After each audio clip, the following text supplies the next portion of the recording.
ជំរាបសួរបងប្អូននេះគឺជាពពុះ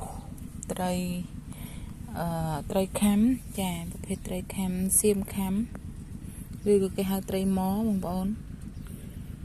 នេះកំពុងតែត្រៀមបង្កាត់ពូជហើយបងប្អូនចាក្នុងពីងហ្នឹងគឺមានញីមួយឈ្មោះមួយអញ្ចឹងយើងចាំមើលលទ្ធផលថ្ងៃស្អែកថាតើបានពងឬក៏អត់ដោយសារតែមេធំជាងឈ្មោលចាក្នុងពីងនេះ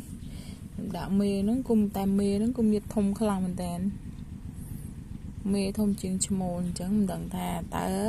អាចគៀបបានឬក៏មិនបានតែពពុះល្អមែនតើពពុះហ្នឹងខ្ញុំទាញចុះឡើងបែកពពុះអស់ប្រហែលដងហើយប៉ុន្តែធ្វើឡើងវិញបានឡើងស្អាតហើយធំទៀតកាន់តែធំជាងមុនទៀតអែមមែនតើចាហើយចាំមើលពាក្យបន្តទៀតថាតើថ្ងៃស្អែកនឹងមានពងឬក៏អត់